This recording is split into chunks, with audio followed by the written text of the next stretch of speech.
Yes, we are. I think we're live. So welcome to the Relational Revolution. Go away, please. We Go are, away. we are down to just a few meetings left in our live campaign, and we get sillier and sillier, I think, as it goes. So you got the professional parts of us on the first 2 days, and now you just get the crazy punch drunk, overtired parts of us. Yes. We're modeling and inviting. Hi, Julie. We are modeling and inviting. We're modeling the value shifts for practicing church's heart-to-heart connection, and we're inviting others to join us. If your heart resonates at all during any of this, if you are like, wow, they're living in ways I've only thought of before, I didn't even have words for, then maybe we're your people, and maybe you should join us. So we have training online. You just go on and sign up for an intro call.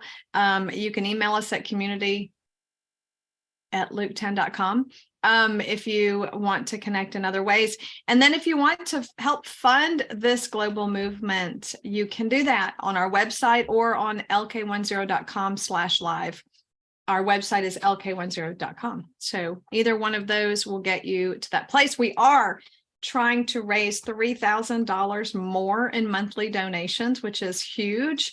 Last year, we raised $2,000 a month more. So we thought, well, maybe we could do that and some this year. And it doesn't even cover the shortage that we experience every month. But it would get us closer to making ends meet. And thankfully, we have generous donors who do give one-time gifts pretty regularly. We have in the past that make up that difference every year. So that is how we are still functioning. But we would love to have you join the movement. So that is there.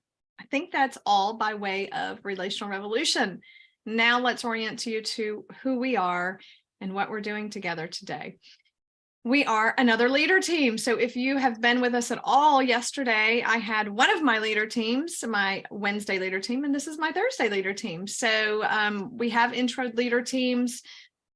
This is the next step after Church 101. If you want to continue training with like-minded, maturing adults, Christian adults who love Jesus, if you want to continue training those relational skills and training in these 5 shifts, then our leader teams hopefully provide a space for us to do that, to mutually disciple one another, to grow together, to form lifelong family bonds with each other, which we have done and are doing. And so our leader teams are incredible places to belong and practice. This leader team in particular. So yesterday, our leader team, we're going through the Emmanuel approach and practicing that. And this team, we haven't gotten to the Emmanuel approach yet because we have had some other agenda items on our agenda. We have been processing what we call our 10 to be round. We've been slowing down and taking space and time for one person to be in the hot seat each time we meet, for us to really educe their 10 to be prayer. What are they praying as far as the harvest? The 10 to be prayer is, as you might remember from Luke 10:2, is God, bring more laborers into the harvest that I'm in. And so in Luke 10, we like all of us to have a chance to slow that down and think about and listen to Jesus even in our own heart around who am I praying for really? What's my harvest field? Who am I praying for? And then let the wisdom of the group and our questions, our gentle curiosity, help even deepen that for each individual. So that's kind of what we're going to do today. We'll do our normal rhythms. And when we get to the 10 to be round, we will put Jay Twombly on the hot seat. I've already had my turn. Thank you very much. Victoria's had her turn. And we've got Susan and Julie after Jay. So today is Jay Twombly. Anything else we should add about our group before we take a deep breath and launch into our appreciation stories? We'll introduce ourselves too when we do our appreciation. Maybe that you don't normally have one guy with 4 girls. Yeah. It's just ended up that way. We lost Travis. That's right. We miss you, Travis. And Zach. Yeah. Oh, and Zach. Zach used to be on this team as well, and Zach has moved on. And Travis is on a different leader team because he joined his wife.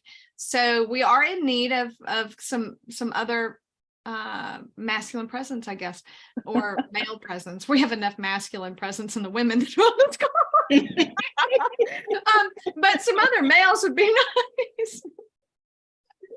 We don't subscribe to normal gender roles, I guess. Anyway, so yes, we need to listen around that. I'm sure there's some men out there that we can grab. So may God lead us in that. But yeah, thank you, Jay, for hanging in with all these women. My pleasure.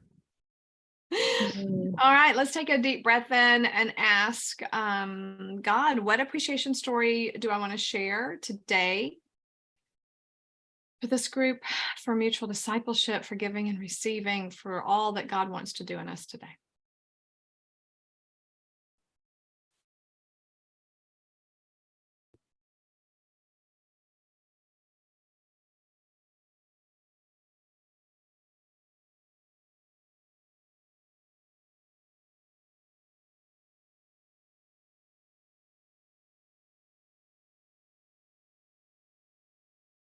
All right. I am Tony Daniels. I'm in Nashville, Tennessee.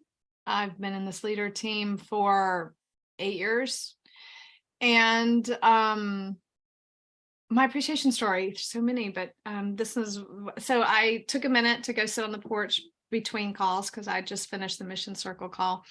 And I noticed that Jay Twombly had posted in our Discord channel a new podcast that I have not seen yet. And so I was like, I only have 10 minutes, but I'm going for it. So put it on 1.5. And as I do, and had the deep privilege of listening to Jason and Chad talk about the relational revolution and in their podcast with that name. And I was sitting there delighted, kind of amazed at our people that like, wow, these are just kind of spontaneous podcasts that are just happening, right? And we didn't do it. We didn't have to meet and plan it, and they're just happening. And I was excited. I was excited about you and Chad. First of all, in your relationship, it just comes out, that connection is so sweet and beautiful. So as I was listening, that warmed my heart. And then I was just kind of like, this is so weird and scary, Lord, because like they're promoting something that I had my name's on. And like, that means more people are going to be reading this book. Which just for a minute gave me a panic, but it's okay. Yeah, just so the excitement, and just, this is crazy that we're all in this together. This is so crazy. So I was proud of you, Jay. I was thankful for your leadership, thankful for you just having this vision and running with it. And I'm excited to hear the other episodes. I only got maybe 20 minutes into that one. So just barely scratching the surface, but I can't wait. Thank you for celebrating. It feels good. Thank you. So can I ask a clarifying question? Mm-hmm. So I know Chad is starting his own podcast. So was this about Chad's podcast, or was this about your podcast, Jason? Chad has his own Worship from the Revolution. Right. And then separate from that is Relational Revolution with Chad and I, particularly using the Relational Revolution book by John Kent and Tony as a springboard for a little bit of time, and then we'll do some more things. And then I'll start my own podcast. So okay. So this is the two of you together doing a podcast. Yes. Nice. So is this a kind of a podcast that will have so many episodes and then probably end? It's possible, like a series. Possible. We'll get through the contents of the 5 shifts of Rediscovering Churches, Heart to Heart Connection. We hope to interview the authors. If you have any ins with them, we might ask them if they if anybody knows them. It's hard to access some of these guys. Just kidding, but that would be happening. And then after that, maybe for a season 2, what does it look like to revolutionize your relationship with the Bible, your emotions, your enemies, the LGBT community, just you name it. How do we revolutionize a relationship to these things?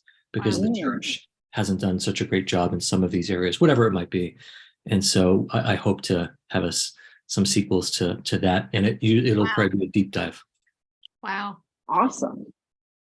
Is Chad the piano player that played at the Luke 10 conference? He is the piano man. Oh, Mhm. wow. I This is just, fun, so Julie. just occurred to me. I started your podcast, yours and Chad's podcast this morning. So I started the beginning. So I'm like, it didn't even occur to me that was the Chad. Okay. The Wow. Chad. So sweet that we know him. I'm so glad that we've gotten to meet him and see him and know him. That means a lot to all of us. Yeah. He's also in facilitator training, Julie. Oh, wonderful. He was on the Oh, common day. So we're super happy to have him, among us. Yeah. Mhm. Thank you. All right. Who wants to go next? I can go. Mhm. Mine will be brief, but my appreciation is a coaching call that I had this morning. And so I coach people, but I also have a coach. And so this morning I was coached early in the morning. And I love that coaching is kind of like the new pastoring in some kind of ways. And there's such transformation that happens in group coaching, but also the one-on-one coaching. And so I was able to be seen, be supported, have someone know all of the corners of my life. There's not one there's not one corner that's hidden.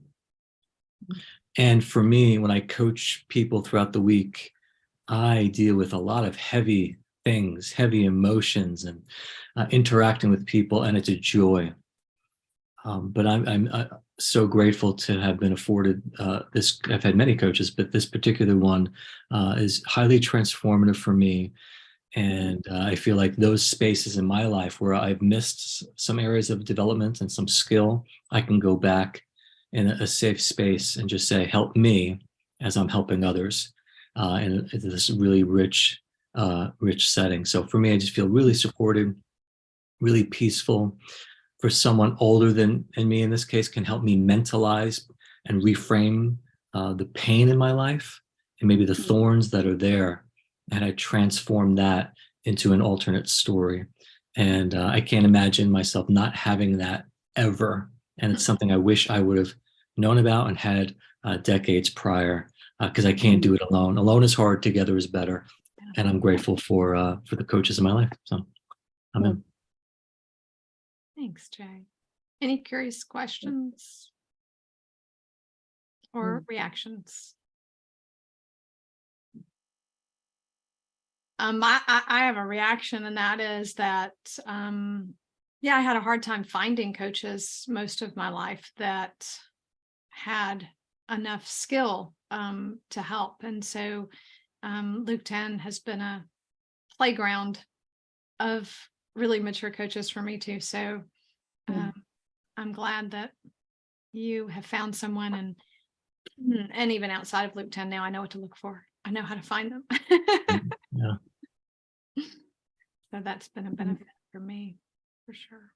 So that's something that people, maybe if somebody's watching this and they're interested in maybe talking with a coach or finding a coach, that's something they can contact us about and ask about. Yes. And also on our website, we have facilitators on there that are listed. And what that means is they've done 80 hours of training with us. And when you're listed on our website, it's Luke 10's way of saying, this person, they're going to be joy-filled and Jesus-led no matter what they're doing, whether it's business, whether it's coaching, whether they're medical doctors. Like, it doesn't matter. Whatever they do, it's going to be joy-filled and Jesus-led. And so we do have some coaches on that site. I think Jay's one of them. And he interviewed, did you interview Hala? I did, yes. Hillary. Oh, you did. Yes, I know. I thought it was you. He interviewed Hala the other day, and she's one of our coaches. So we do have a growing network of coaches on our facilitator, on our website. Yeah. So that, and they can reach directly out to the coaches. I'm pretty sure they don't even have to go through Luke 10. Thanks. I will just say I was on the Luke 10 website yesterday and could not find access to any of them. Okay, good. Just, and I'm familiar with the website, but it's like all I could do was the very basics. And I Yeah. don't think I'm on there yet, so I've been waiting for. If Hillary, you're watching, maybe you could put me on. You need to fill out the form. I Did you? did. I did. Okay, Zach and Hillary, this summer we need to work on that. And I agree, it isn't easy to find, Victoria. I won't show you right now, but it's like you can only find it on a certain page under a certain drop list. So we need to make sure facilitators is something people can find with one click easily. I'll write that down. Thank you. I can tell you, all you do is scroll on top of the about at the top of the page, and a list pops up and it says our facilitators. And then you click on that, and that takes you to the map. And then below the map is the list with all the pictures, and you can just click on any of them and it opens up their page. So Okay, I'll have to go back in and check that out. I clicked on all the tabs and could not get anywhere. Right. yeah, you don't And- actually have to click on it. You just Okay. hover over it and it shows up. So, Okay, Yeah, that's the problem, I think. Yeah. And if you're on a different page from the original page, I don't think they come up when you hover. Oh, they Interesting. do, at least on They that one. do. The Okay. resource page, do they? Okay. But maybe we need a separate tab up at the top that says facilitators. So Yeah. they can find us. Mhm. That would be great. Thank you. All right. Who's next? Appreciation. I'll go. And Julie, introduce yourself. Where are you yeah. from? Right. Julie McKnight. I live in Eastern Idaho. Live kind of right on the border between Jackson Hole, Wyoming and Teton Valley, Idaho. We call it Whiteaho. And I have been with Luke 10 for 4 years now, I think. Gosh.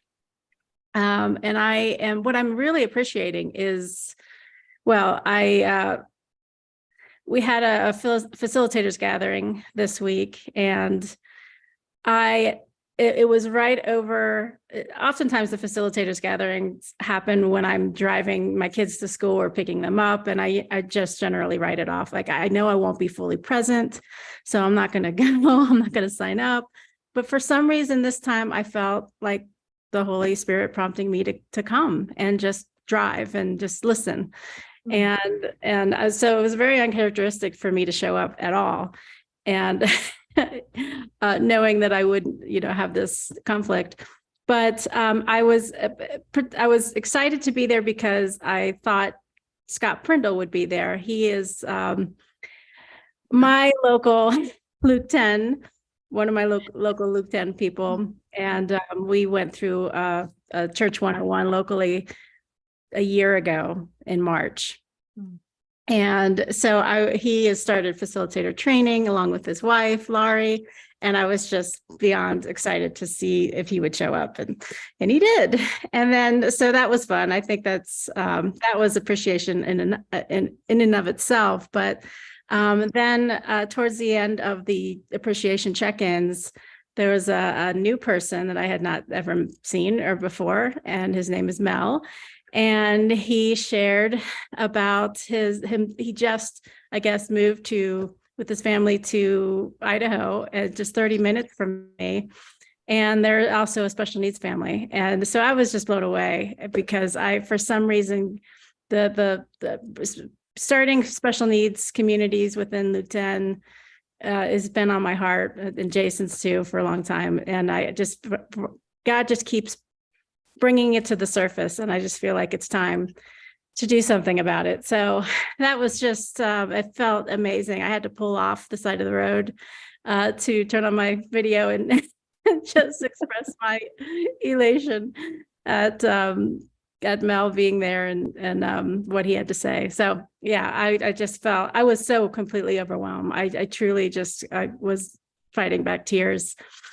Because it just felt like it, and as Tony mentioned, I've been praying for 3 years. I was praying for a local expression of Luke 10 and to find my people here, and now all of a sudden they're just flooding in.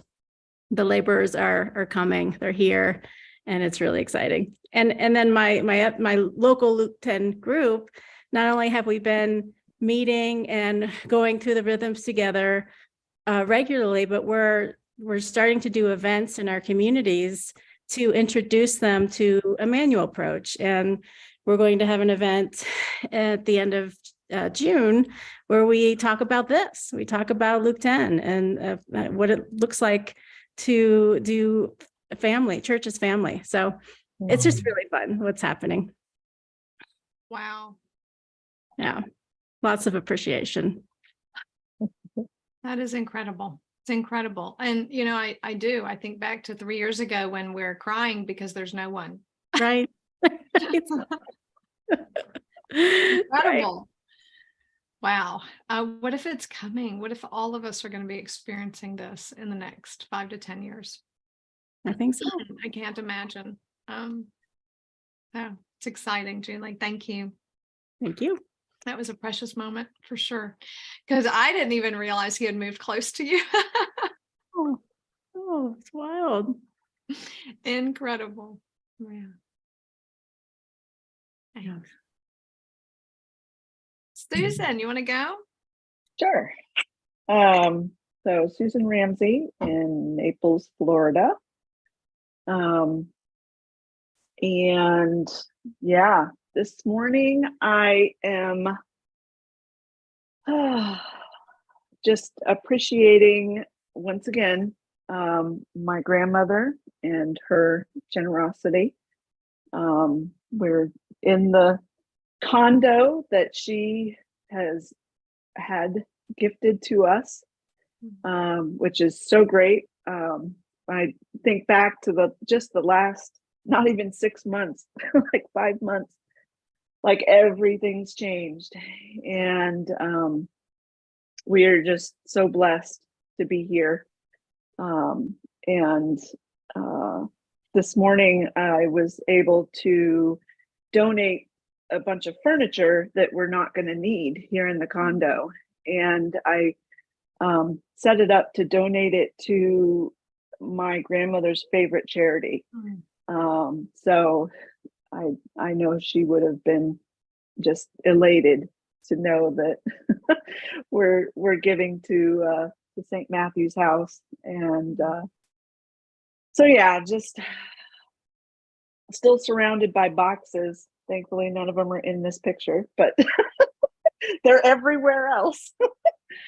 But we're just so thankful to be here and to be in a place in our lives where we're settling, and that just feels fantastic. And I have to say I'm looking forward to being the tend to be person, because I now have a very specific tend to be prayer. So it will be lots of fun to share that with you guys and have you join myself and my dad, who's already in on it, praying for a local tend to be expression.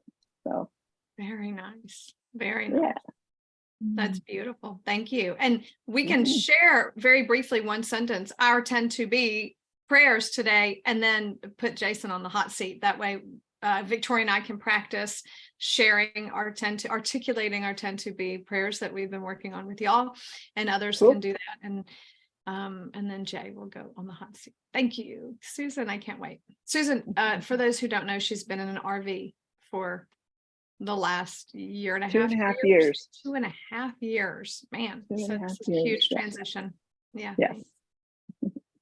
Susan, will you keep your RV and still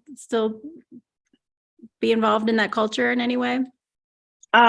No. So we're going to sell the RV, mostly just because it has stairs, and that's not really doable for Joel. But we will still be in the community because Joel's going to keep working. So we'll still kind of be a part of the community, just not traveling ourselves, which I'm okay with. Yeah, I would imagine. Susan, the RV, if I remember right, was Voyage of the Dawn Treader. That's the license plate. Yes. License plate. Have you named your house? I do that. Do you do that? Is your condo, do you have a name, or It is would you not consider, named. would you No. consider naming it and then letting me know if you take Oh, me up on okay. that offer? Okay. Okay. Yeah, I'll think about that. See what What's would the be name of your appropriate. house, Jason and Victoria? Petra. The former house Okay. was the Shire in New York, but this one's Petra. Wow. Great. And did you use Sociocracy, Divine Governance to come to that name, Victoria, or did we just? It was very divine. We actually waited for months, if not, months and months, Victoria, Wow. for us to come to that. So Oh, that's beautiful. Thank you. Cool. Victoria. Hello. I am Victoria Twombly from South Carolina, Greenville, South Carolina. My appreciation is, it's kind of simple, but yet deep in that I went to the gym this morning, took my stretching class. I haven't been as consistent, a lot of stuff going on, but really needed to go and serve my body this morning, and found that as I'm leaning into these really, really deep stretches, normally there's a lot of hesitation and resistance, especially if I haven't been consistent. And there was this, it was kind of there's ease that I felt within my body, and I was paying attention to that. And I really believe it has a lot to do with a lot of the inner work that I've been doing over the past 3 to 4 weeks. It's been kind of intense, and I've been doing a lot of work that I should have been doing probably the last 4+ decades. And a lot has eased within my body, just the stress and letting things go, and the things I'm choosing to focus on, things I'm choosing no longer to give attention to. I noticed that today when I showed up at the gym, and I didn't expect that. And it was easier to breathe even. And I don't usually struggle in the space, but there was just an ease about it. And I don't know, I kind of enjoyed kind of leaning into that and appreciating that, and knowing that even my body is feeling lighter and looser just from doing a lot of inner work. So it was kind of a cool experience. So I appreciated that this morning. Wow. And it sounds like the feeling words were surprised. Mm-hmm. Connected to yourself, it sounds like. What else would you say?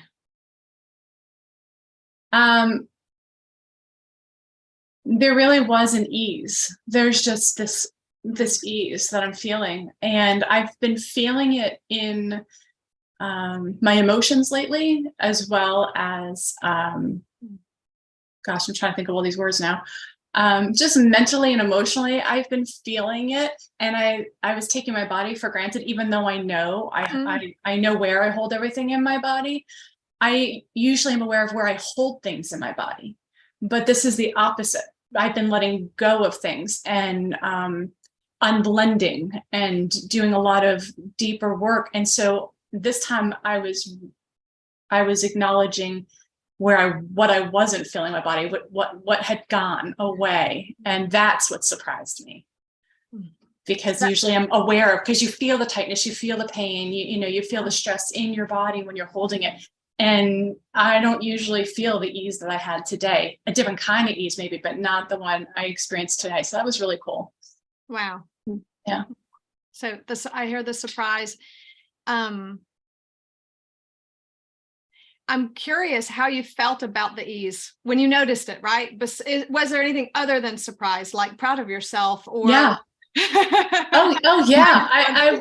So the word that's been coming up, like if I had to like put a title, like a one-word title on all the work that I've been doing, freedom is the word that just keeps coming. I'm experiencing freedom in a lot of different ways. It hasn't been easy, but I've been experiencing freedom, and I felt even that freedom this morning.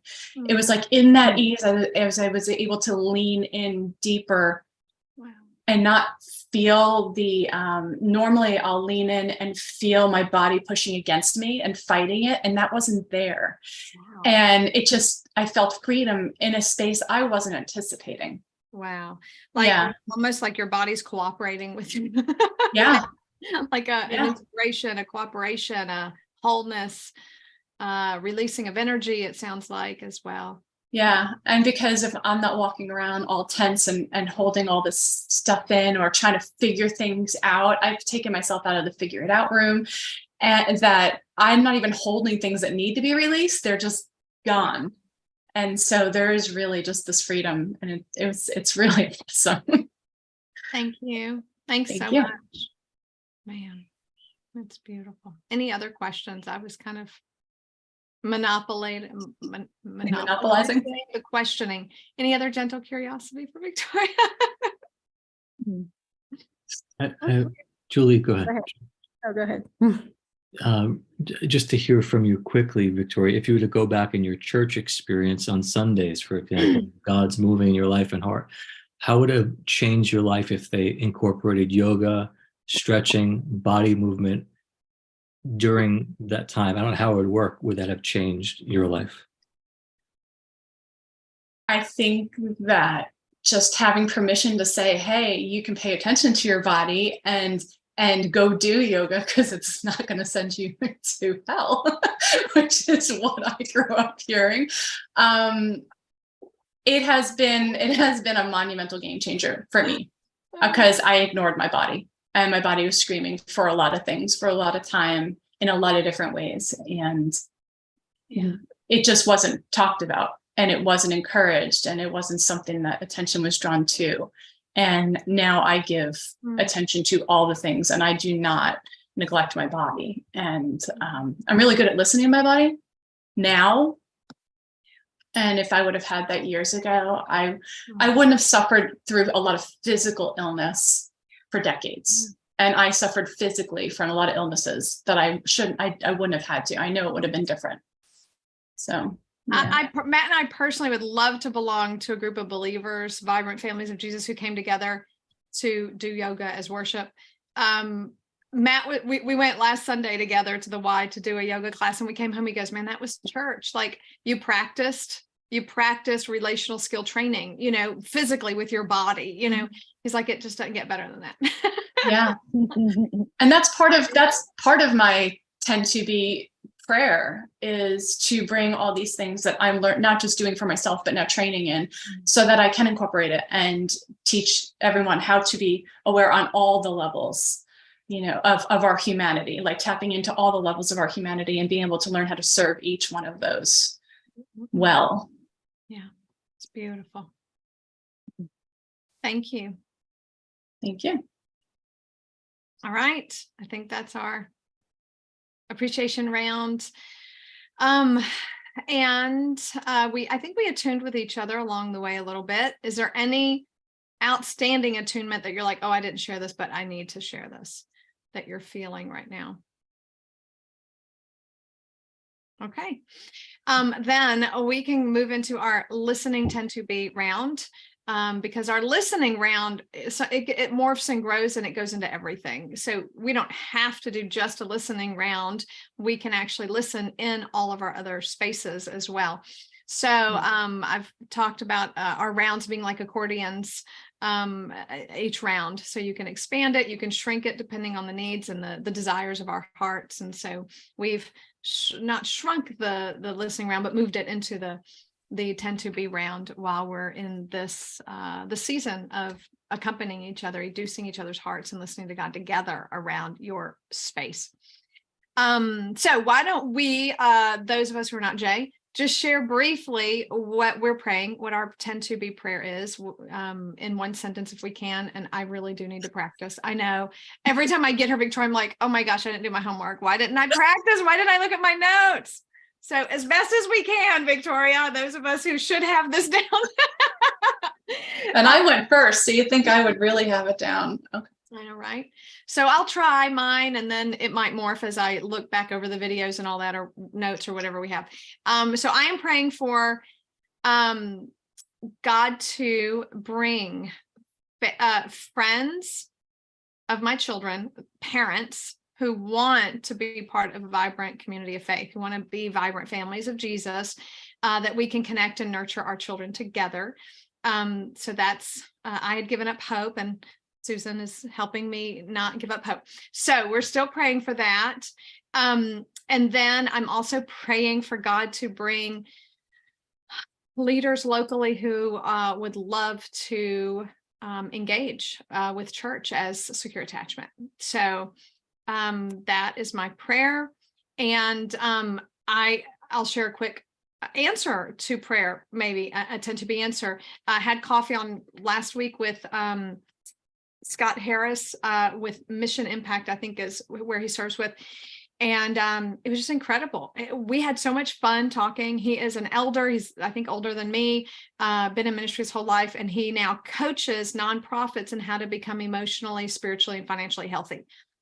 And he does that for free because it's a nonprofit and a church funds him, which is really nice too. But he's just a great person. And we talked shop for 2 hours and didn't want to leave each other. And he was eating up everything, Church of Secure Attachment, Relational Revolution, just so excited about these ideas and these things. And I think he'll be a lumberjack, as John calls it, meaning someone who sends people our way, because he knows like 300 churches in Nashville that he has personally consulted with and nonprofits. So he's like out there. And if anyone is out there with our values, I think he might find them. So that brought me great joy as well. And just watching God work. I mean, he just came to me out of nowhere. I did not go looking for him. So I think that's my tend to be and the answers I'm seeing. All right, Victoria. All right, I will try to be concise. My tend to be prayer is for a community of women that are ahead of me in everything I'm looking to do and be, and so that I can learn, because I love to learn, and then and that I can do community with and have support in that space, but also for women who are looking to really grow and tap into my passion really is women, and the true identity in Christ is where we're headed. But what does that look like as a human, in this world, in this place, at this time, with where you are, with the baggage you carry? What does that look like? How do we unpack it? How do we take a next step forward towards what we've been called to do? And in that process, part of that process is a whole holistic approach of body, mind, spirit, soul, and how to apply that in your everyday life, and how to become more aware in those spaces and find healing and be able to not just take things for yourself, but to grow so that you can give to others in that space. So it's not that we're holding on to anything. So I want healing and freedom for everybody, but my passion really is for women, and that God would really bring those women that I'm a good match for. Personality type, I might not be good for everybody, but I know that there's women out there that I know that God has for me to do life with, and I'm excited for that. And I would say that maybe this would count as a potential part of a tend to be answer to that prayer, in that one of the group fitness instructors that leads one of the classes I'm currently getting certified in, I didn't ask this of her. She's become my mentor. She's been really great. I did ask her for that, and she jumped on board, was very excited. So, but she texted me a few weeks ago and she said, "Hey, so just so you know, I just went into the GM's office and told them all about you and told them where you're at in your process." And basically she went ahead of her own volition, like I didn't ask her to, and is opening doors for me so that as soon as I'm finished with my certifications, I have a place to step into. And I was blown away by that, because I don't like asking for things. So it really is the grace of God that he would even do that for me, even though I need to get better at asking for things. And I'm not afraid to take risks. It's just, we all cringe sometimes when we know we have to take a step that is different and hard. I'll always do it. But I think this was just a beautiful wink from God, just to say, I see you, I see the work that you're doing, I see how faithful you're being, and it matters to me too. And I'm helping to pave the way so that I don't have to work hard when I get out of all this to go find a place to apply it. I don't know where I'm going to go from there, but at least I have a place to start. So thank you. That's exciting. Incredible. Yeah. Julie, you want to share your 10 to be with us? Your prayer, where's your harvest field and what are you praying for? Well, I would say the primary harvest field is here in the Teton region. And, it felt like I was going solo for 3 years. And, and what I'm discovering now is that the harvest has been here all along. And I'm finding more and more people who are like me or feel the same way. And once you find those people to do it together with, everything is so much more joyful. And so I feel like we're in this greenhouse season where we're nurturing that new soil and really paying attention to those relationships and this community that's growing. And so that's really where my heart is, to nurture this new community well, and just to steward all the things we're doing well. And but secondarily, I think the special needs community broadly, globally, is fascinating to me. I'm in a curiosity stage there, what that looks like and how to formulate that prayer for that people group. So yeah, still working it out. Thank you. At the end of our call, when we're done today, I'm going to ask you to release that, as we do in Luke 10, right? When someone shares an answer to prayer or something God's doing and we're jealous, in Luke 10, we don't have to stay jealous. We get to say, Julie, release it on us, please. And then we just open our hands and wait for God to release his blessing as well. So I'm going to ask you if you'll be willing to release 10 to be answers onto all of us at the end of our call. Sure. Yes. Thank you. Thank you so much. May I ask a curious question, Julie? You mentioned finding your people like maybe 3 times. How did you find them? Because that's how I struggle, like, is the finding of the people, unless someone puts them on my doorstep. How did you find these people? All of a sudden, you've got all these people. Where did they come from? It's so curious to me how it's really about the Holy Spirit going in advance and preparing the hearts, because the people that I'm referring to are people I've shared Luke 10 with over the last 3-4 years. But it was one occasion in which unexpectedly we had a conversation about something entirely different. And then we sort of checked in what's happening. And I mentioned Luke 10 again. And I mentioned the word joy fueled. And that was the word. That was it. It was, wait, what did you say? Because the Holy Spirit had been working on that particular couple on this issue of joy. Mm-hmm. And so that was the key. And that unlocked, what the journey. So it's really just letting it go into God's hands and being available. And so that relationship led to meeting another couple, which led to meeting another, so it's growing that way. It's wow. So you didn't have a plan. You didn't have this is what I'm going to do every day, walk the neighborhood, pray for people, knock on doors, invite people over to my house. Like, you're literally just doing life with your eyes open, wide open, being available, paying attention, looking for God moving, and being you. Yeah. In every relationship you have. And it's also given me this expectation every conversation I have. You just never know one conversation what will happen. So I have this hope and expectation that I didn't have a year ago. So it's almost like a relational revolution of sorts. All right.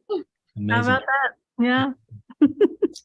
I think Thanks the for hardest part, sharing. and Julie and I've talked about this a lot. I don't want to take up too much time though, because we're going to hit with Jay today. But Julie and I've talked about this a lot over the years of, yeah, but what if God doesn't want to bring 10 to be answers right now? Like, what if that's not in his plan for 3 more years? Like, but yet it took 3 years for those 10 to be answers to become ready. So had she not been who she was the 3 years before, they wouldn't have made it to that moment where they were finally ready. So it is a strange thing to cooperate with the divine and other people. And what's curious to me is it's people that I've known, that I knew in other circles and other seasons of my life, all of a sudden we're coming back together and realizing that God has been doing work within each of us that brought us back into this new season together. Wow. It's really fun. Thank you. All right, Susan, what's your new 10 to be prayer in a minute or two? Yeah, so so it has morphed and grown, but it started out when we moved here to the condo. We're a part of a community called Naples Bath and Tennis Club, but the club itself is actually owned by a tennis academy. And so the residents in the community aren't able to use it. So we can't use the pool, we can't use the tennis courts, the club, anything. Well, I heard a rumor that it is for sale because the academy is not doing well. And so I started praying that someone would come in and purchase the club and kind of restore it to the community of residents. And as I started praying that, I started realizing, wait a minute, this is like the perfect place to have a Luke 10 community. And so I was like, okay. So I started praying for that. And my dad reminded me, he said, for 16 years, your grandmother had a Bible study right there in that club every Monday morning. Wow. And he said, wouldn't that be cool if the legacy continued and there was a Luke 10 community that met in the club with people that live right here so that we could actually do life together. And so that's what we're praying for. My dad has joined me because he was also sharing a longing for a local expression of Luke 10 that we can be in community with. Wow. And so we have it's a built-in community, so we got the perfect setup. Incredible. I can't wait to unpack what those 10 to be answers will look like. So Yeah, we'll do that next meeting. Hopefully we'll stick you in the hot chair. Okay. That's exciting. Sounds good. Thank Sounds you. good. All right, Jason, we will have you. Do you want to share a little bit first, and then all of us listen, and then us ask you gentle, curious questions? Does that sound like a good way forward? Yeah. Yeah, I think Do you want to listen first for yourself on your 10 to be prayer? I did a little bit of that this morning, so I'm going to just to give you like a 3-minute overview. Okay. And I look forward to some brilliant questions from you all and some exquisite listening. So for me, I've worn different hats over the years in ministry. So I could flow in the APEST world here, there, and it looks different all of the time. But the phrase that I say to myself each morning about what I'm doing in the second half of life is that I passionately touch hearts and train minds through my coaching, consulting, and writing to build communities of belonging and bliss. And some of the ways that I do that, and following the Spirit as it always seems to be winding here and there, is I show up as a spiritual development coach. And the Lord sends to me men. And so I help men transform their pain into power, their hurt into healing, and their wounds into wisdom. And so I do that through coaching one-on-one and also group coaching through my Man Cave course. And I find a lot of great pleasure in that. The other prayer that I have is, Lord, send me apostles to train as a Luke 10 trainer. So I'm a trainer of trainers with Luke 10. And I find that as a real sweet spot to my design, staying in my lane. And the Lord has been so good to send me his choicest of people, of men and women. And training is a space where I discover best where my clients may be missing even other further services of my coaching and consulting to build and mature their personal growth. So coaching, training, and then facilitating is like just swimming in the ocean with lots of joy that I get to do with Luke 10 and lots of different spaces.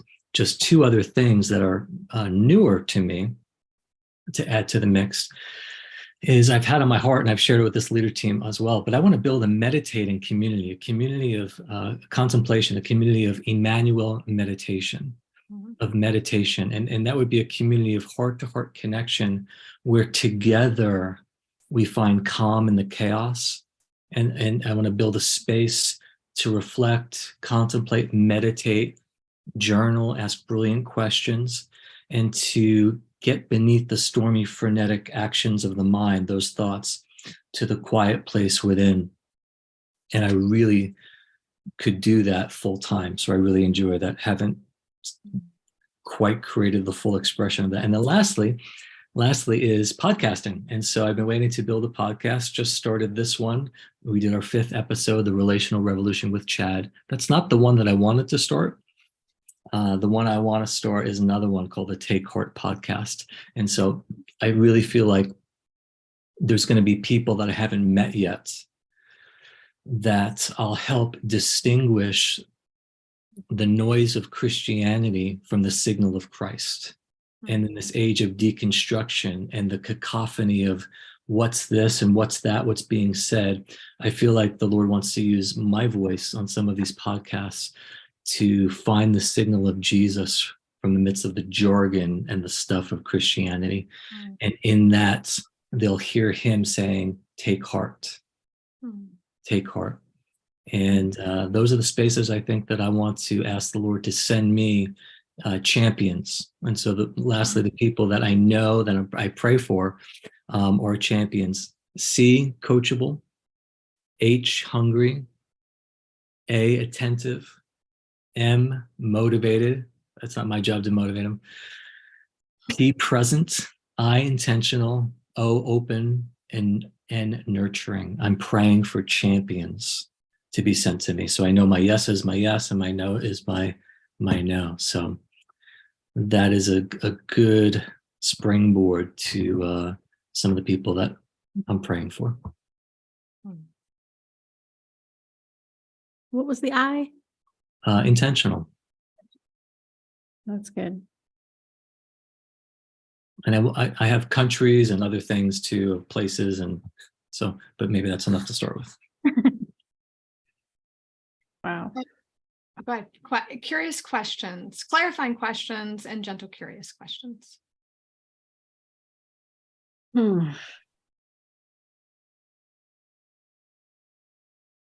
Jason, in all of that, you didn't specifically mention a local expression.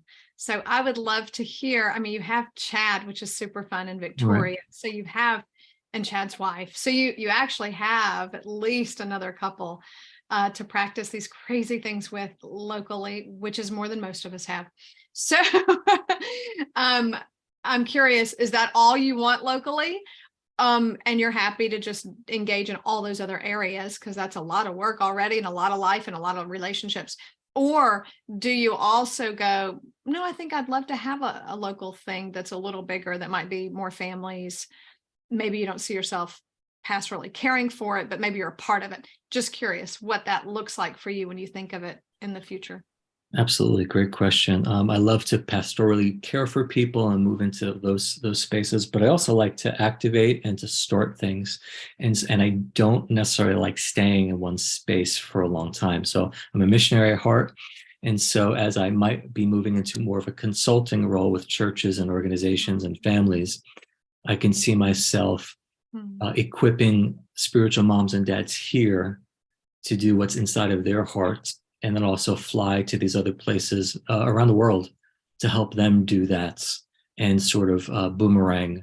But also being here, I want to go ahead and build out there and also have a place of blessing here. And that could be with a small group of people where we gather, do some worship, some listening to Jesus, fully knowing that it could be something, people are hungry for it. And I know that there could be a lot of interested parties here locally, but I want to pay attention to the weight of that. Yeah. Yeah. So if you were praying for a 10 to be answer, it would be someone who would carry that. Yes, absolutely. Yeah. Absolutely. Yeah. That God would have someone who really wants to do something like that. So you can participate when you want to, but and have something that you feel supported from, but that you're not responsible for. But I can train them and show them how to do it. Yes, that would be me too. Well, as I listen to you, I think of like I think Band of Apostles just keeps coming to mind. Most of Luke 10 is right now, currently, most of us are apostles. We just meaning we want global impact. We want to train every church in the city. I don't want to just be in one. Like, how can I be contained to one little bitty congregation? You don't see impact that way. No. Although you do. And I understand that. And we're very pastoral as well. You and I both, as well as prophetic, but there's just this goodness gracious. Yeah, there's no way. So that prayer then, God, if you want this locally here in Greenville, bring a pastoral team even that asked me to train them. Yeah, I would love that. Yeah. And as far as your needs go, you probably have what you need with Chad and his wife and Victoria, like a small band of brothers that love me and care for me, and Luke 10, and that's I got what I need. I'm happy. That's beautiful. Any other questions? I think as you were speaking, the one thing that landed for me with greater weight was the podcasting, the Take Heart, the meditation, or no, was that part of it? Meditation community. Yeah. What would that look like? And I suppose that it caught my attention more so because I was a recipient of you leading me through a meditation that was really healing for my heart and like physically healing.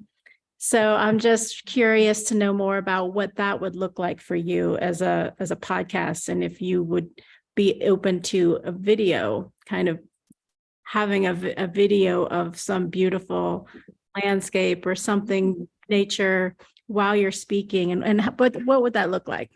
That would be an answer to prayer, the very thing you just mentioned. And so it would look like this. I have guided meditations that I've recorded. I use them actually as the foundation for my men's coaching, because there are deeper places that I think God wants to take us, more majestic places where our heads can't fit, that only our hearts can take us. And so I find that I help men or anyone connect to their hearts. So I would show up live, maybe once a week. I would invite anybody who wants to come, and I would devote like an hour. I would put it on Zoom, whatever it might be. People would come for an hour. I would give people some prompts, and then we would, through my voice, we'll have a guided meditation. And I've had good feedback from what that's done for people. And I love to use our sanctified imagination and use what might be a Lectio Divina, looking at some scripture. And it's also engaging our body, our nervous system. I love to help our nervous system to catch up with our theology. So we can talk about peace, we can talk about this and joy, but what does it look like in our bodies? And after these sessions, we interact with the streaming live presence of God with Emmanuel. And so I would probably lead people for the first half hour through a meditation. And then after that, maybe set a timer for them to journal and with Emmanuel, with their hearts, with really good crafted questions to bring them into the interior landscape of their lives. And then after that, I could see just a lot of people coming to this, and it would be part of the Take Heart community. And I may call it Take Heart Meds, where you get your meds, Take Heart Meds, a bit of, but I could see, I can see the time where you can create the landscape of beauty, and my voice would be behind it. And I'd like to put that on some social media platforms. Yes, and amen. Thank you. It's changed my life, meditation. Yeah.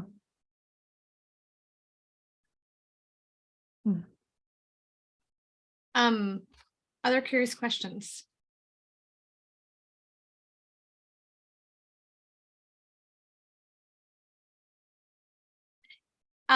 So Jay, I'm hearing what you would like to do or what you see yourself moving into, and I'm hearing the audience that would be for.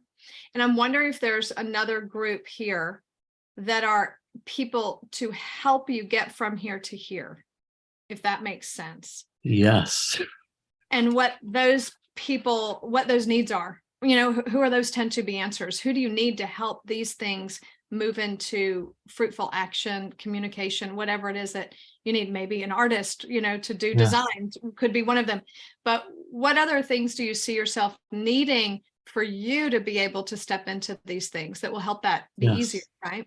I think that question just threaded the needle of what I have not been praying for. So thank you for that. And that is on the Enneagram, I'm a 4, which means I have a wild, vivid imagination, but I have a repressed doing center. So I can dream forever. I could activate other people, but I could also create for myself forever and not showcase that. And so I'll need some other folks to help me, like this session of asking questions. I love that so much. But I would need someone to help with tech, someone to do coordination to organize it, someone to do the artwork, and maybe even just a little bit of social media, if that's, I don't even think that's necessarily required. Just a team of people, and also other people who would want to be trained in what I do. I love to train people while I'm doing it. And maybe someone to shoulder it with me if they were interested, where they could sub in, get a different voice. I don't need my voice to be the only one. And so maybe a team of people who would want to, I tell you, with all of the people in the relational revolution, like Tony on your podcast, I could really see a space for the people who are just pouring out. And I just would love to have them gather under the wings of Abba in swaddled shalom and just receive for an hour once a week. Have them come and go and just receive from that space. And I think there are many facilitators, trainers, Emmanuel approach people that need that to be poured into them. And I could see that space designed for them. Beautiful. So can I pry? Does anyone else have another question? If you do, go for it, and then I'll continue. Yeah, I'll just say, Jason, I am 100% on board with whatever you're doing. And if you ever need help, if you need a visual storyteller to come alongside you, 100% yes from me. I just am so excited about what you're doing. And Victoria too. I would be nothing but thrilled. There's something the two of you carry and release that I want. And I'm just 100% on board with whatever, just to come alongside, no charge, just to be a part of learning from you and growing with you. So anyways, I'll just throw that out there. I got it. I'll remind you of that too. Thank you.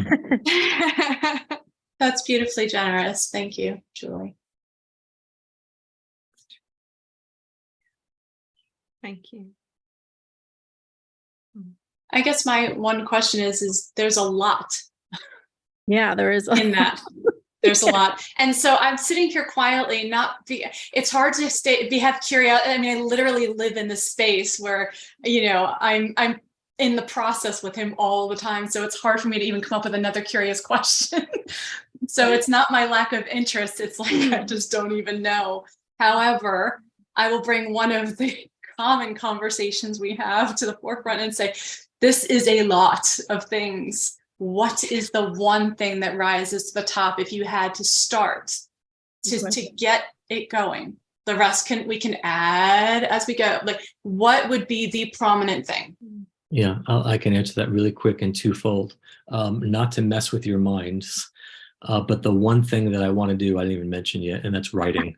See, I'll I go was away waiting and I just for want to it. write. So that, just that being said, that's my passion. Didn't even mention it. That's another day.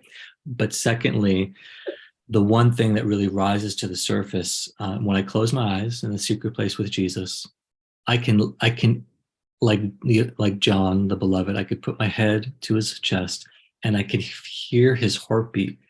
John 16:33, take heart, and the whole verse. It's so powerful that it happens to me every time. And so when I close my eyes to meditate, I can feel the heartbeat of God saying, take heart to the world. I can see things like that. And so meditation, this take heart community where we can find calm amidst the chaos, to me is something that pops up every single time I close my eyes. So Jay, I'd like to ask you a few questions then about this. So you're talking about a Take Heart community, and then you mentioned a Take Heart podcast. And so are these two different things for you? Are they the same thing? Is the podcast connected to the community? Is it?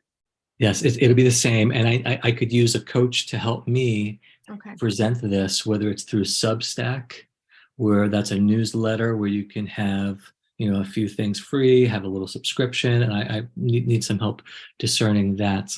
But I want to make it easy for people to access this. I want to have some free opportunities. At the same time, I need to make a living as well. And so I do have a Take Heart community on one platform already, but I don't really do much with it other than house my leader teams. Okay.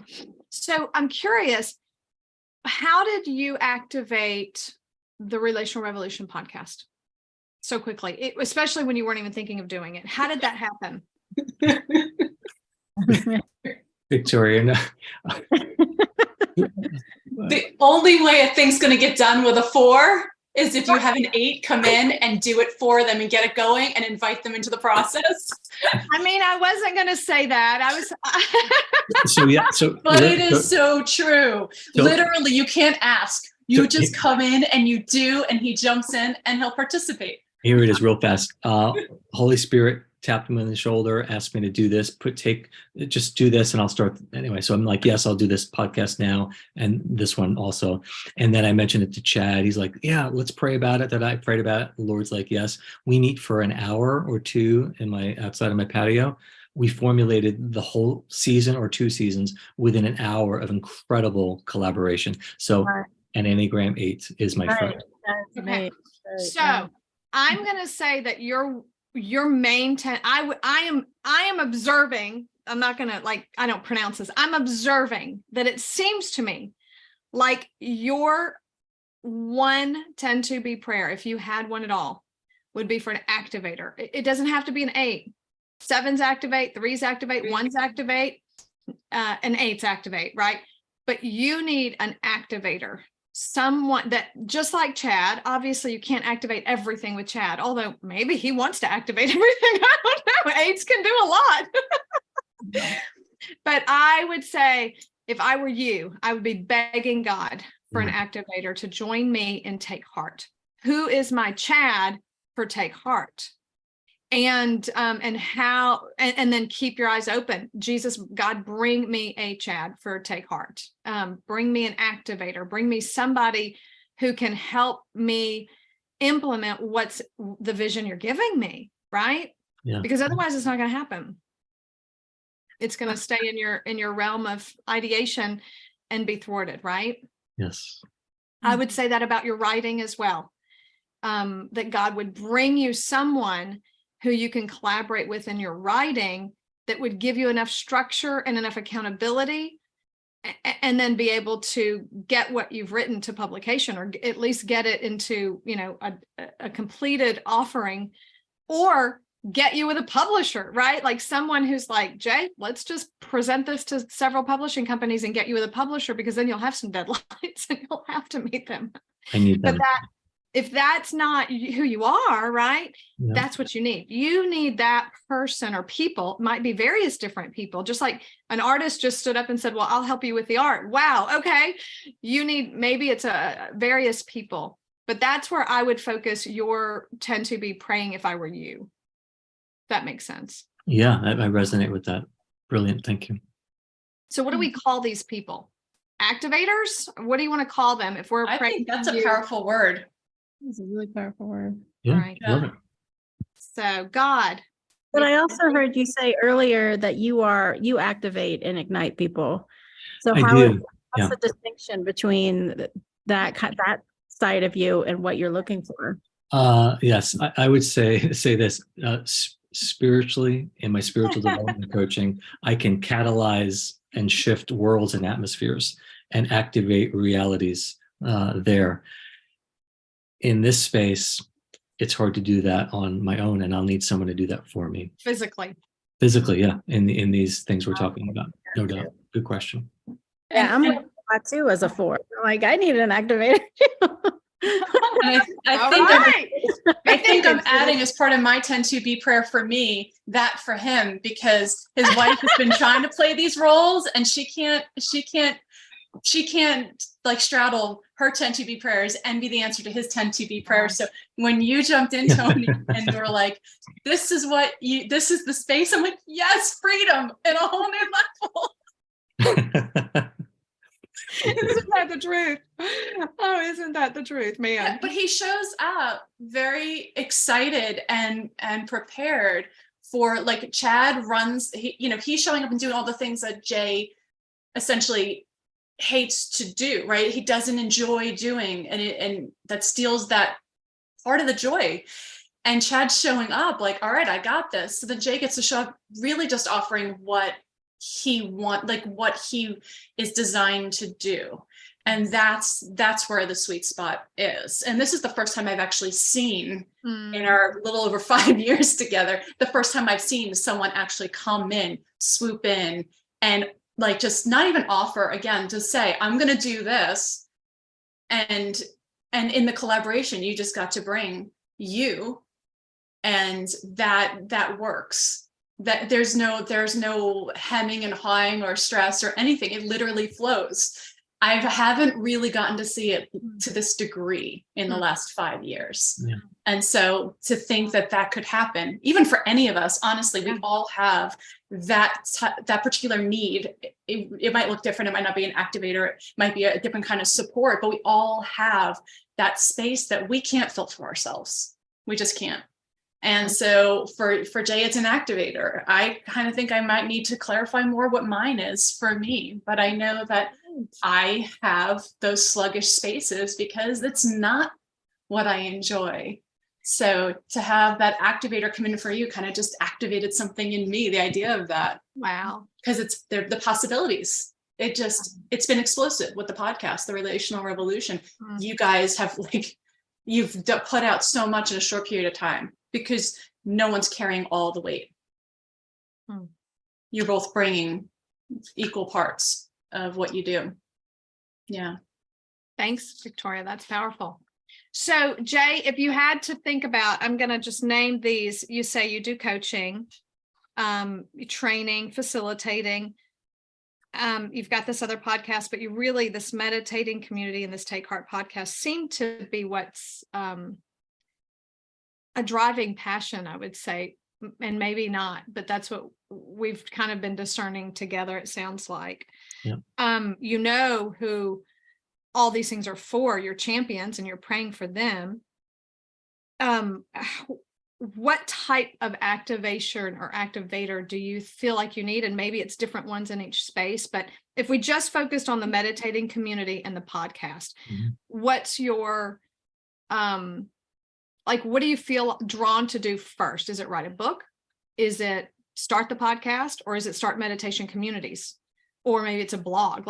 But what do you feel like, okay, and maybe that's what you need as a coach to help you discern all of that. But I don't know. But what, if you had to say what your first need is, would it be? I think I know. I don't know what I don't know, but for me, the way that I'm wired, God made me to write. So I write to find out what I think. Mhm. I write to find out what I think about. So I have to slow down.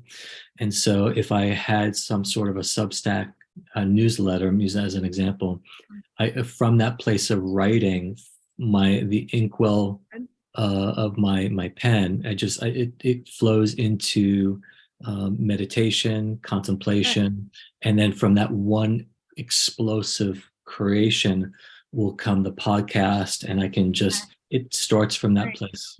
So what would you need then? What type of person or skill do you need to be able to create a Substack newsletter, figure out how that happens? I was just thinking about the fun circles we've been doing within Luke 10 and the whole idea of divine governance. And if I had 1, 2, 3, 4 people who could meet with me for like 6 weeks in a row, as an example, every Tuesday, and just, devote like an hour or 45 minutes, I don't know, and just to wrap our hearts and minds around this one thing and just activating it, could be it.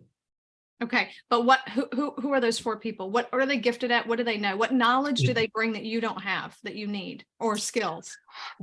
Julie in the artistic area, for sure. Maybe someone who could just help me with a bit of just tech questions. Okay, so someone who might know something about Substacks. Yeah, like that. Just I would, because I can get caught up in that. So art, the tech, and there's one more thing.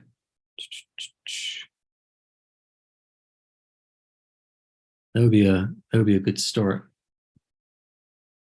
Yeah, the whole How to connection. make it financially viable. Yes, yeah. Someone who might have some understanding of how do you make money off your Substack, even how do you do this? Okay. Yeah. And I think it's not super complicated. Okay. And then I have a question kind of bouncing off of Tony's original question when she mentioned, like you mentioned writing, but when you were talking about writing, like these other things coming out of that, I wasn't sure if Tony was referring to like writing in a sense of like a book and having like, with that be a goal? Because a Substack would be kind of a different goal. Good question. Because all these other things coming out of your journaling writing to writing what you think, right, is still birthing many paths, and then to bring it down to figure out what that one thing is going to be.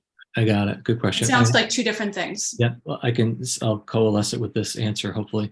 I feel like there's many books inside of me over the years, and the time will come when I get them out there. And one of the ways I could do that is through a Substack. And in the newsletter, I can offer my chapters. I have a book called Jesus Comforts, where it's a devotional piece. I can offer those chapters there, and that'll give me kind of a deadline. Some people, it could be free, it could be part of a subscription if you want to see what it looks like, and I can create my book in flight.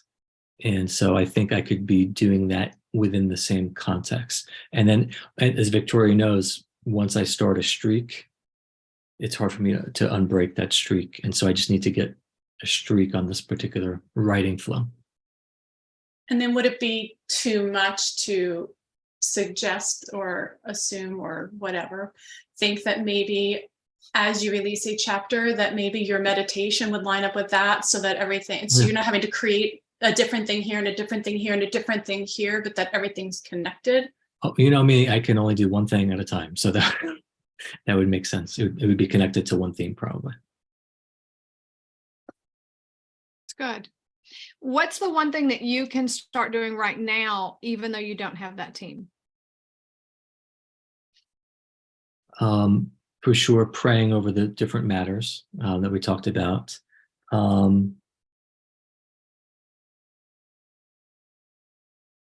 Like I could start it tomorrow. I can go on Zoom and start tomorrow. But well, you could start writing, right? Because that's what you talked about just now, is your lifeline, is writing. Yeah. So which you probably already have. But like literally, if you were to sit down tomorrow and think this is going on a Substack Monday, you know, would you be able to write something for that Substack? Oh, yeah. And, you know, so that once you actually have a plan for where to host it, how to host it, how to make it, Yes. you've got like 10 already done and you're ready to rock and roll, right? So it would give me incredible joy. Yeah. There's no discipline involved. It's pure delight. Wake up early, spend a chunk of time over that. And I could do that for the next decades. Love it. I just need those track to run on. Yes. He has so much material already. It's nauseating. Yeah. Like he could never write again in his life and have way more enough material. I mean, it's just where he lives. He lives in that writing space. He could totally do it yesterday. So I've written down four areas where it seems like you need God to bring people in. Okay. One is someone who can give you the track to run on. Like maybe it's a coach. Maybe you meet with them once a month or once every 6 weeks. They lay out your 6-week plan and you check in with them to make sure you're on target. Maybe it's once a month. I mean, our self-publishing coach, we've been meeting maybe every 3 weeks with them. And it does help because you got that meeting coming up and you have so many things you have to get done before that meeting. And it just really prompts you to do that, right? Love that. So maybe you need a coach. Might have to pay for that like we did, but that's something you might be looking for. God, who could give me a track to run on and maybe just, or even just hold me accountable to a track we've already agreed I'm going to run on. But that sounds incredibly helpful for you because it sounds like you get distracted to some degree with whatever work is in front of you. You know, it's like, well, I'll just do what I have on my plate today because I have a million things to do already. Sure. And it's hard to keep the main thing, so to speak. So Coach, someone who knows something about tech and financial, how to make this somewhat financially sustainable and how to post it, where to post it. And like you said, it could be someone who just watches a few YouTube videos and understands Substacks. You know, it could be interviewing Zach and Kristen LaValle because she does this on Instagram, right? Like, I don't know how to do it, but she's done it. So maybe it's asking someone for an interview. It's that simple, and getting whatever source materials they have that they used. I don't know. And then branding, which sounds like Julie is offering, giving you some branding, helping you make this look good so that whenever you do enter into the world, you'll look professional. You look as good as you are. I think that's what Hillary gave us. She said, Tony, you and John and Kent, what you're doing is amazing, but it looks unprofessional and it doesn't look amazing. And people are going to, unfortunately, they judge a book by its cover, you know, so to speak. So she makes our leader teams look amazing, our leader team lessons. She makes everything look amazing. And her and Zach have branded us in a way that looks good. And I think that's what I'm hearing. Julie, I don't know if you were really offering that, Julie, but I hear that you're like, I could probably make it look good. In whatever way, in meditation images and a logo, I don't know, whatever. That sound like some good stuff, and you can be playing with that and then put it on Discord, what your number one, what you want us joining you to beg God for. Yeah, super helpful. Yes, thank you. Great. All right, we are almost out of time. Any other comments about that? Questions or feedback for Jay? Thoughts? I guess my only question is there anything that has like risen to the top in you that you like felt overwhelming? Yeah, like, I was going to resonation with in all of this. Yeah, it's it felt like the threading the needle of the prayer was these three things to make the two things meet, to make that bridge there. And so I'm really excited about that. And yeah, that's it. So I think this was a missing piece. So I'm really grateful. Thanks. Julie, were you going to say something? Oh, I was curious if you're, you talk a lot about your men's ministry. Is the Take Heart meditation community, is that going to be men, or is it open to everyone? Yeah, it's actually both. So I'm creating a Take Heart journey, which is like a church one-on-one experience. You know, maybe Jason, mystical but also practical style. And then that's the onboarding for men and women. So there's meditation there, and the Take Heart meditation community will be men and women. So yeah. Okay. Yay. And then further one-on-one or group stuff with men in my Man Cave program. So men and women at one level, and then men at another level. Gotcha. Thank you. Beautiful. I learned a lot as well too. So why don't we do our closing round, Jay? You kind of give us a closing. I mean, you did already about what was most helpful for you. So, anything else you might want to say about that? But let's take 20 seconds.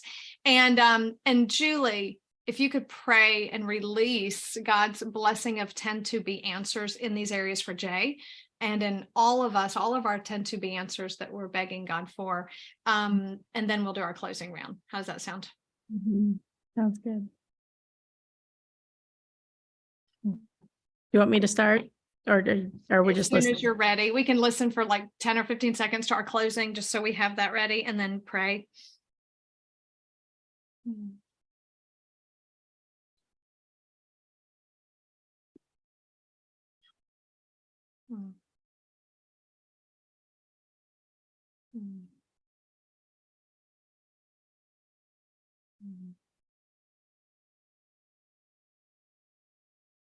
Yeah, just pray. I thank the owner of the harvest. I just thank you for just thank you that it's easy. It doesn't have to be hard. And I thank you that you're always with us, and you're always activating and moving through us, and you're doing things we don't see until we see it, and then we're dazzled by it. So I thank you for what you're doing in my local community. Just for opening our eyes. And I thank you for the vision, just for the individual uniqueness that you put in all of us, and that you use us so perfectly. And when those pieces come together, those people find each other, it just gets really exciting. So I just release all of what you're doing here in the Tetons, even though we're just in the very beginning stages. Just release that to everyone's community, that Susan and Tony and Victoria and Jason, that they would see an increase that's tangible among them. Your people would emerge. And we just beg you for all of the richness and the goodness and the treasures that you're releasing to them would just be evident, just even this week. To just see just tangible release of what you're doing. Yes. Yeah, and for this commando team, for Jason to just accelerate what you put in his heart. And thank you that seed that is from you, and just to find the people to help steward that and nurture that and grow that and create that greenhouse effect around Jason and what he's doing. Yes. Yes, thank you in advance for the people that you're sending. Yes.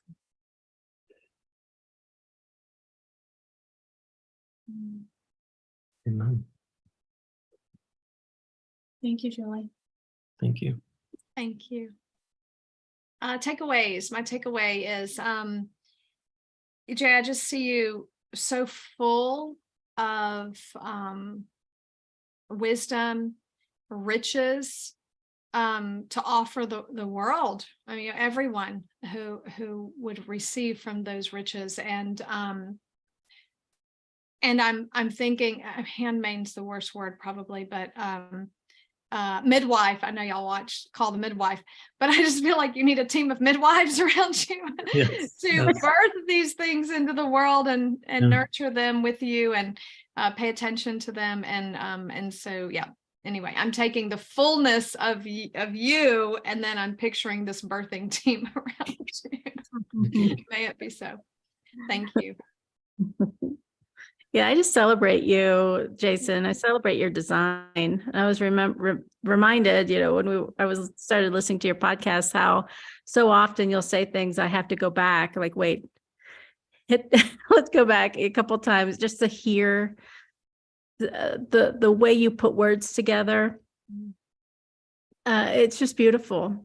And you really are a great storyteller, and it's really the story that taps into that heart of God, who is the ultimate storyteller.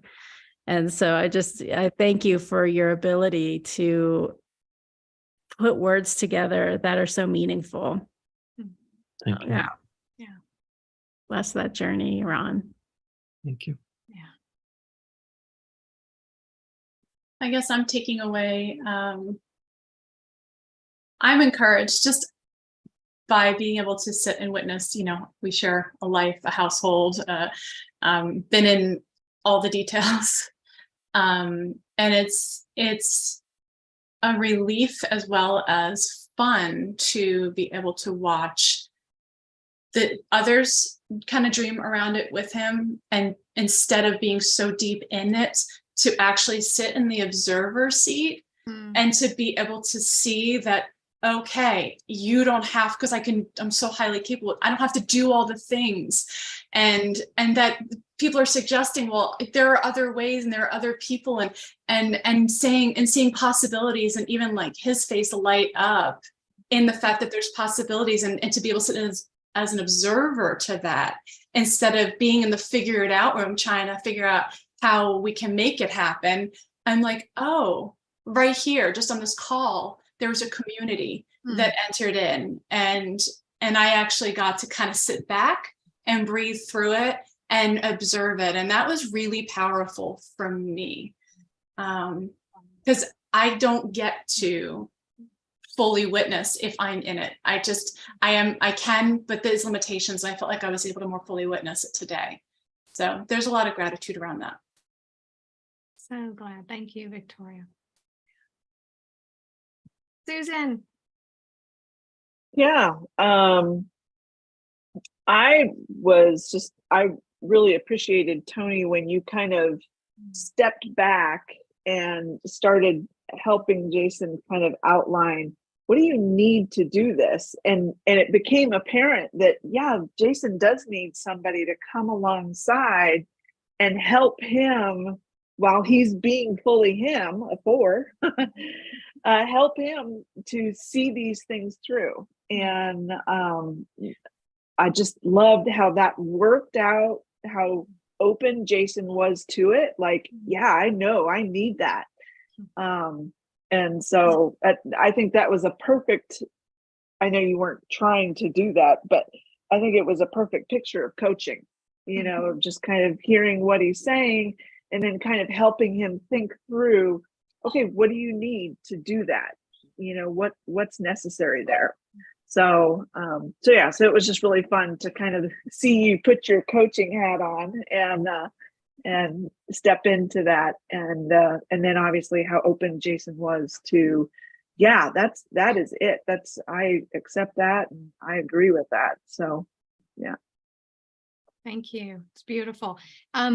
Jay, I'm just curious too, how much of our equipping circle should hear what's on your heart and the things that you long to do, so that we as an organization know how to best support you too. So maybe we can do that in our next meeting with the equipping circle. Yeah. Well, I just want to say a deep thank you to you all, and I look forward to praying the prayer that I'll craft and then doing, so that I can. And what came to me, maybe my closing was, I was reminded that, and I was able to see it. I felt like the Lord was reminding me that I don't write to get to his heart, but I write from the place of his heart. I write from his heart. And for me to do that as the beginning to all of the other things, I'll need those commandos, that team around me. And I think I experienced it already as a foretaste of what's to come, so I could stay in my sweet spot. So thank you, ladies, for deeply, deeply serving me. Forever grateful. Thank you. Thank you. A pleasure and an honor as always. Love you guys. If you haven't signed up, I think there's one session coming on next, and I'm not quite sure what it is. Sorry, 1 second. Today's Thursday. It is Living the Revolution with Josie. What if our kids were not an interruption? That is going to be so good. Don't miss it. Don't miss it. Oh yeah. And then we have at 5 p.m. Central Time, our celebration. You have to register and join us. So if you have not signed up for that yet, the sign up form is it's in Discord under the general for our Discord. All of y'all are in that. You should have gotten an email about it yesterday.